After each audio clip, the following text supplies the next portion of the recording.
Maupassant ने फरवरी के महीने को एक खतरनाक महीना बताया था। वो मानते थे कि ये इतना खूबसूरत महीना है जिसमें इंसान बहक सकता है।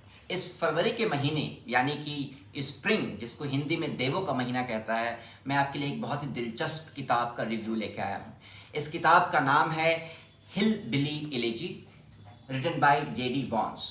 इस किताब की सबसे प्रमुख बात है कि ये किताब उस वक्त लिखी गई थी जिस समय जेडी वॉन्स, जो आज अमेरिका के उपराष्ट्रपति हैं, उस समय वो कुछ भी नहीं थे। He was a fresh Yale University graduate और उनके पास एक run of the mill job यानी कि एक एवरेज जॉब था, वेल पेइंग जॉब, लेकिन उनके पास कोई नाम या शोहरत नहीं थी। 2016 साल में जून के महीने में जेडी वॉन्स एक किताब लिखते हैं और ये किताब होती है one of the most popular books in western world, यानी कि पश्चिम के देशों में ये किताब धूम मचाती है। मैंने दिलचस्प शब्द का इसलिए इस्तेमाल किया क्योंकि इस किताब लिखने से पहले जेडी वॉन्स को कोई नहीं जानता था, लेकिन इस किताब के लिखने के बाद जेडी वॉन्स को ना सिर्फ एकेडमिक सर्कल में जाने जाने लगा, बल्कि उन्हें पॉप कल्चर का भी हीरो समझा जाने लगा। Liberal media, left media, right wing media, ये तीनों की एक तरह से चहेते भी हो गए और एक तरह से वो उनके लिए विलन भी हो गए। ये बहुत ही दिलचस्प घटना है। दिलचस्प घटना मैं इसको इसलिए कह रहा हूँ क्योंकि आप सभी लोगों को आप अट्रैक्ट भी करते हैं और आप रिपल्स भी करते हैं एट द सेम टाइम। तो इस किताब में, जिसका नाम है हिल बिली एलेजी, ऐसा क्या लिखा जेडी वॉन्स ने जिसके लेकर वो पॉपुलर भी हुए और अनपॉपुलर भी हुए। तो मैं इस किताब के बारे में आपको पूरी विस्तृत जानकारी दूंगा। मैं बैकग्राउंड समझाऊंगा आपको, जहां से जेडी वॉन्स आते हैं और वो जिन मुद्दों पर वो इन किताब में बात करते हैं, उन सारी बातों पे मैं प्रकाश डालूंगा प्रमुखता से।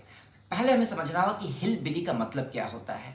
हिल बिली का मतलब ये है, ये एक स्लैंग टर्म है अमेरिका में, वो उनके लिए इस्तेमाल होता है जो स्कॉटिश आयरिश ऑरिजिन के हैं और जो अमेरिका में रहते हैं। इन्हें रेड नेक भी कहते हैं और जेडी वॉन्स लिखते हैं कि इन्हें लिबरल मीडिया वाइट ट्रैश भी कहता है। वाइट ट्रैश यानी गोरा कचड़ा। ऐसा क्यों कहा जाता है और इस किताब कि क्या रिलेशन हो सकती है so called third world countries में। और जो तीसरी चीज मैं जिसके बारे में बात करूंगा वो ये है कि इस किताब के थ्रू हम समझने की कोशिश कर सकते हैं या हम समझ सकते हैं कि जो विश्व में अभी चल रहा है पोस्ट 2014 फिनोमिनन, जहां पे लगभग हर एक इंपॉर्टेंट कंट्री में राइट विंग गवर्नमेंट आई है। जेडी वॉन्स उस पर भी प्रकाश डालते हैं और वो बताते हैं कि ऐसा क्या हुआ, ऐसी कौन सी घटनाएं घटी जिसको लेकर के वो राइट विंग गवर्नेंस पॉलिसी और राइट विंग गवर्नमेंट्स का राइज हुआ है। तो मैं स्टार्ट करूंगा प्रथम चैप्टर से। ये किताब 15 चैप्टर्स में डिवाइडेड है। जेडी वॉन्स अपनी पत्नी के बारे में भी लिखते हैं, लेकिन वो 13th चैप्टर में लिखते हैं। तो मैं उनकी पत्नी उषा वॉन्स, जो काफ़ी न्यूज़ में रहती है, मैं उनके बारे में ज़्यादा बात नहीं करूंगा क्योंकि जेडी वॉन्स ने उनके बारे में ज़्यादा बात करी नहीं है। जेडी वॉन्स इस किताब के पहले चैप्टर में लिखते हैं कि जिस परिवेश से मैं निकल कर आया हूँ और जहां तक मैं पहुंचा हूं, आपको याद रखना होगा कि ये 2016 में किताब लिखी गई थी। तो जब वो लिखते हैं कि जहां तक मैं पहुंचा हूं, इसका मतलब ये नहीं वाइस प्रेसिडेंट ऑफ अमेरिका, इसका मतलब ये Yale University graduate with a stable job. तो वो लिखते हैं कि जिस परिस्थिति से मैं निकल कर आया हूं और जहां तक मैं पहुंचा हूं, इसके लिए मैं अपनी टैलेंट को क्रेडिट नहीं देता हूं, मैं इसे प्योर लक मानता हूं।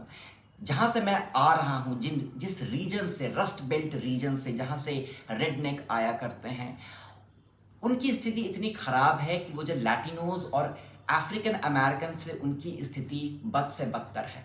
जेडी वॉन्स को हमें क्रेडिट देना होगा कि वो ब्लेम किसी दूसरे कम्युनिटी को नहीं करते हैं अपने कम्युनिटी की खराब स्थिति के लिए। वो कहते हैं कि हमारी कम्युनिटी की स्थिति खराब इसलिए है क्योंकि हमारी कम्युनिटी यानी रेडनेक, जिसे लिबरल मीडिया वाइट ट्रैश कहलाता है, और मेन स्ट्रीम मीडिया ने सोशल मीडिया पे जो बात चला करती है जिसे वाइट ट्रैश कहा भी जाता है, वो खुद जिम्मेवार है अपनी बदतर हालातों के लिए। जेडी वॉन्स लिखते हैं कि जब मैं बड़ा हो रहा था और मुझे पैसे की ज़रूरत थी तो मैंने कई फ्रीलांस जॉब करा।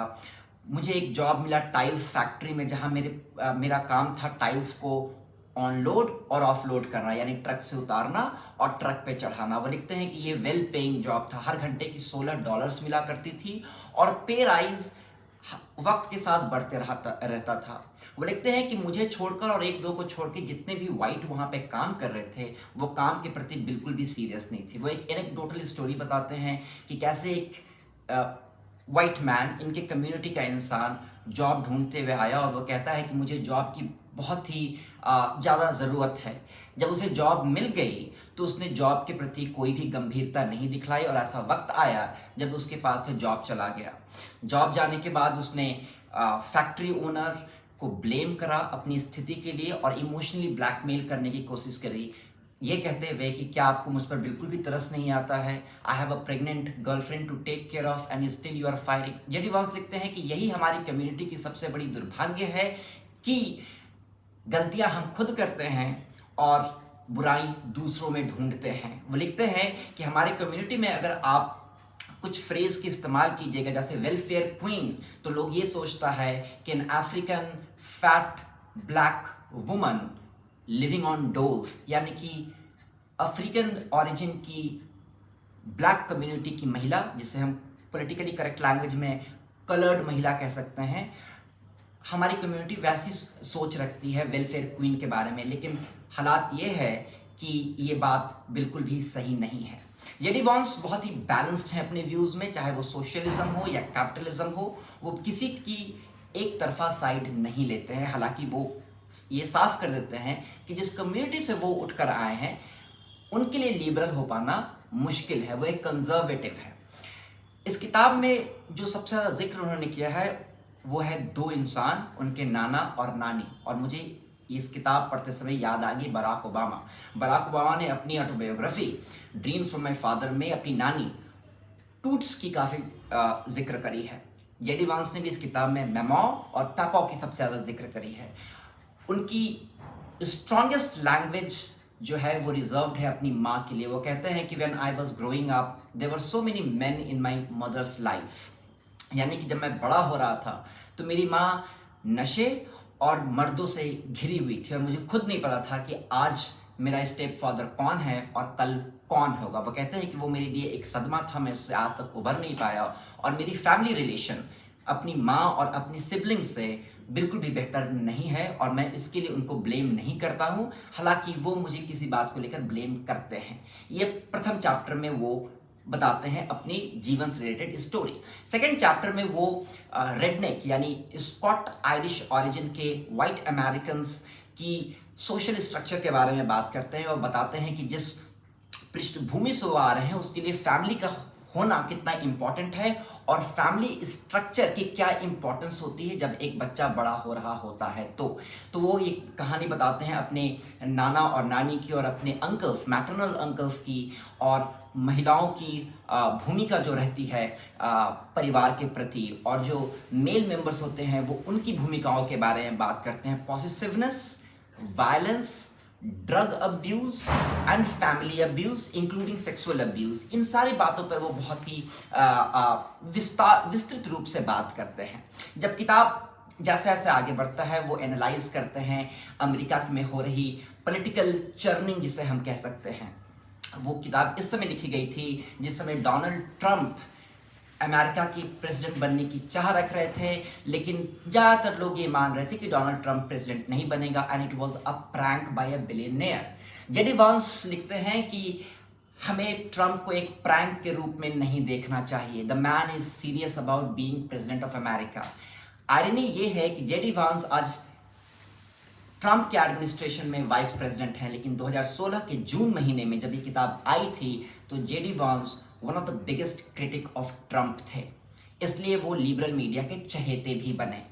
आयरनी शब्द का मैंने इसलिए इस्तेमाल किया है क्योंकि इसी किताब के कारण डोनाल्ड ट्रंप ने 2024 में जेडी वांस को वाइस प्रेसिडेंट कैंडिडेट के लिए शॉर्टलिस्ट करा था, क्योंकि ये किताब हिलबिली इलेजी यानी praise to hillbilly community, white Americans के लिए बहुत ही महत्व रखती है और ट्रंप को इस किताब की पोटेंशियल मालूम थी।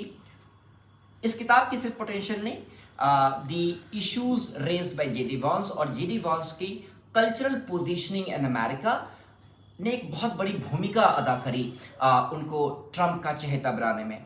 जेडी वॉन्स अपने एक इंटरव्यू में, बीबीसी के इंटरव्यू में लिखते हैं कि जब वो ट्रंप के पास गए थे इंटरव्यू के लिए, when Trump was shortlisting candidate for vice president अपने एडमिनिस्ट्रेशन में, तो ट्रंप का पहला सवाल था कि why should I shortlist you, मैं आपको क्यों चुनूं, आप तो मेरे सबसे बड़े क्रिटिक रहे हैं। जेडी वॉन्स लिखते हैं कि मैंने उन्हें विस्तार से बताया कि मैं उनकी बातों से क्यों सहमत हूं और मैं क्यों ये मानता हूं कि वाइट अमेरिकन्स आज विक्टिमहुड फील कर रहे हैं, उसके पीछे क्या कारण है।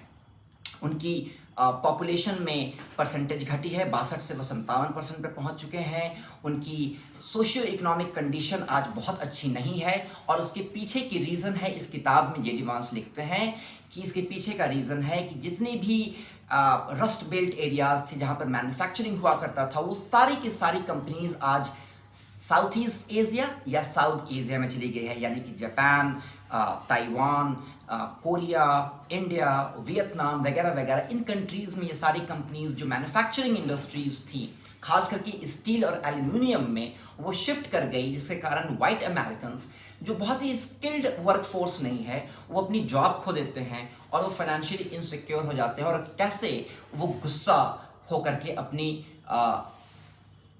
पॉलिटिक्स को एक नई दिशा दिखलाते हैं। जेडी वॉन्स एक बहुत ही वाइड आर्क अपनी किताब से खींचते हैं। वो वाइड आर्क सिर्फ अमेरिका के लिए रिलेवेंट नहीं है, हालांकि अगर आप ये किताब पढ़ेंगे तो इसमें सिर्फ इनकी कम्युनिटी, उसकी हिस्ट्री, उसकी कल्चर और अमेरिका की राजनीति के बारे में बातचीत है। लेकिन जब आप इस किताब को इंटरप्रेट करेंगे आज के मॉडर्न पॉलिटिकल लेक्सिकॉन से, आज के मॉडर्न पॉलिटिकल लैंग्वेज जो भर कर आई है, तो आप पाएंगे कि जो अमेरिका के बारे में जेडी वॉन्स लिख रहे हैं वही आज वेस्टर्न यूरोप पे भी लागू होता है, वही वो भारत पे भी लागू होता है और कम या ज़्यादा वो अफ्रीकन कंट्रीज पे भी लागू हो रहा है। यानी कि the rise of populist government. Populist government वो गवर्नमेंट होती है जो कि अपनी रणनीतियां, अपनी पॉलिसीज जनता के सोच पे निर्धारित करती है।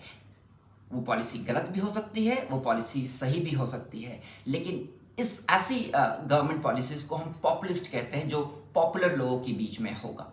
जेडी वॉन्स अपने आखिरी के चैप्टर्स में अपनी बीवी के बारे में लिखते हैं, अपनी यूनिवर्सिटी लाइफ के बारे में लिखते हैं और जो बहुत ही महत्वपूर्ण चीज़ इस किताब में आपको मिलेगी वो ये है कि एक अंडर प्रिविलेज्ड क्लास से आ रहा लड़का कैसे हार्वर्ड या येल जाने से चूक जाता है। जेडी वॉन्स लिखते हैं कि जब मैं हार्वर्ड और येल के बारे में सोच रहा था तो मेरे दिमाग में ये था कि मैं तो यहाँ जा ही नहीं सकता हूँ, क्योंकि अगर मैं चला भी गया तो मुझे पैसे कौन देगा, ट्यूशन की फीस कौन देगा। और वो लिखते हैं कि इस कम्युनिटी की सबसे बड़ी प्रॉब्लम यह है कि उन्हें ये पता ही नहीं है, इनके पास जानकारी ही नहीं है कि प्रोसेस क्या है 21st सेंचुरी में, चाहे वो एजुकेशन हो या फिर पॉलिटिक्स क्यों ना हो। अगर आप इस बात को भारत से मिलाएंगे तो आप पाएंगे कि इंडियन स्टूडेंट्स जो अंडर प्रिविलेज क्लास से आ रहे हैं, उनकी जो सबसे बड़ी हैंडीकैप है, उन्हें प्रोसेस नहीं पता है। उनमें से बहुत ऑक्सफोर्ड, हार्वर्ड, येल जा सकते हैं, लेकिन उन्हें ये पता ही नहीं होता है कि इसकी फॉर्म कैसे भरी जाती है, ट्यूशन फीस कैसे वेव कराया जाता है, और वो भी जा सकते हैं।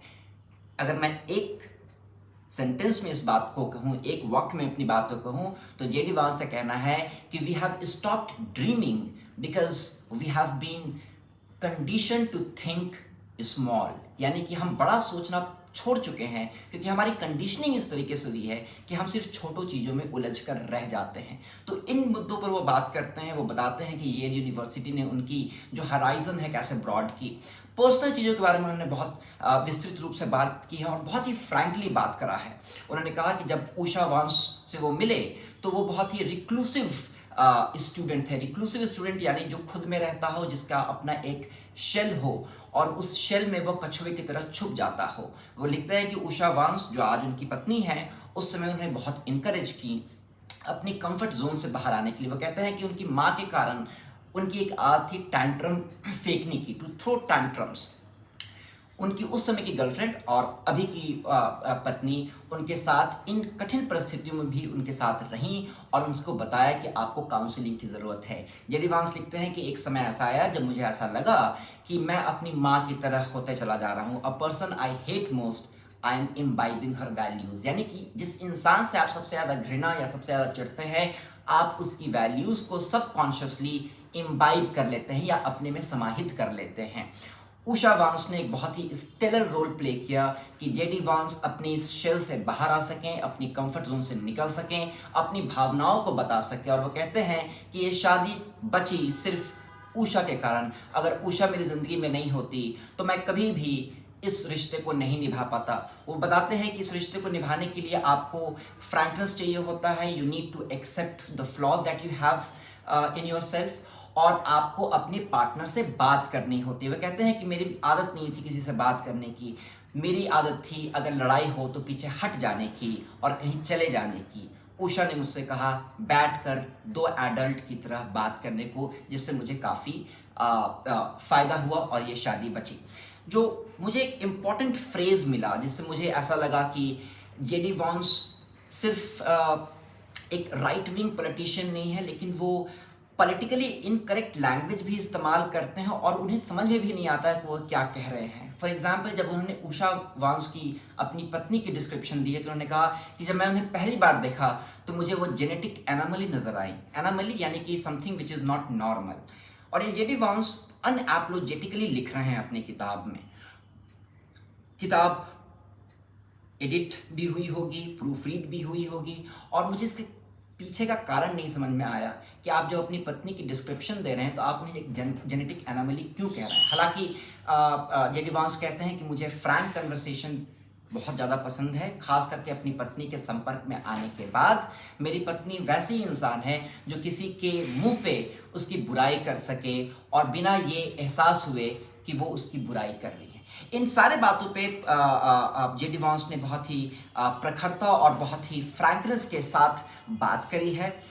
अगर आप मुझसे पूछेंगे कि इस किताब को आपको पढ़ना चाहिए तो क्यों पढ़ना चाहिए, तो मैं कहूँगा कि इस किताब को आपको इसलिए पढ़ना चाहिए ताकि आप समझ सकें कि आज की राजनीति जो करवट ली है, चाहे वो अमेरिका में हो, चाहे वो ब्रिटेन में हो, जहाँ फ्रांस में आप एक एक्सट्रीम राइट विंग पार्टी की आप को उभरते हुए आप देख रहे हैं, चाहे वो इटली में आप मेलोनी की गवर्नमेंट जो एक समय एक फैसिस्ट गवर्नमेंट उनका रूट रहा है, चाहे वो जापान की पॉलिटिक्स जो राइट विंग अचानक से हो गई, जो हमेशा से पैसिफिस्ट और सोशलिस्ट की तरफ थी, भारत हो, पाकिस्तान में इमरान खान की इमरजेंस हो, या अगर आप अफ्रीका में सूडान की तरफ देखेंगे जहाँ पे एक्सट्रीमिज्म की बात हो रही है, सिर्फ राइट विंग नहीं, एक ऐसा तबका जो ये मानता है कि उस देश को सिर्फ वही चला सकता है और any outsider is a danger. अगर आप इन सारी चीज़ों को समझना चाहते हैं तो जेडी वांस की हिलबिली एलिजी आपको समझना, आपको पढ़ना चाहिए। आपको ये भी समझ में आएगा कि लिबरल मीडिया ने अपनी अब्यूसिव लैंग्वेज, अपनी डेरोगेटरी लैंग्वेज और एक कैरिकेचर करने की उनकी आदत किसी एक समुदाय को एक बहुत ही अलग तरह से प्रस्तुत करना। मैं आपको भारत से अगर उदाहरण दूं तो मैं कहूँगा कि भारत की लिबरल मीडिया या इंग्लिश मीडिया ने जिस तरीके से नॉर्थ हिंदी स्पीकिंग बेल्ट को काउ बेल्ट कह के डिराइड किया, और उसकी आप बैकलैश जब देखते हैं 2014 के बाद की राजनीति में, तो आपको समझ में आता है कि जेडी वांस क्या बोलना चाह रहे हैं, क्या बताना चाह रहे हैं, और आज के समय में इसका क्या संदर्भ और क्या रेलेवेंस है। हमें देखने के लिए बहुत बहुत धन्यवाद। हम आगे भी आपके लिए किताबों की एनालिसिस लाते रहेंगे। हमारे किताबों की एनालिसिस को देखते रहने के लिए आप TV47 को सब्सक्राइब करना बिल्कुल ना भूलें। अगर आपको वीडियो पसंद आया हो तो ये वीडियो अपने मित्रों के साथ, अपने फैमिली मेम्बर्स के साथ शेयर जरूर करें और वीडियो को लाइक भी करें।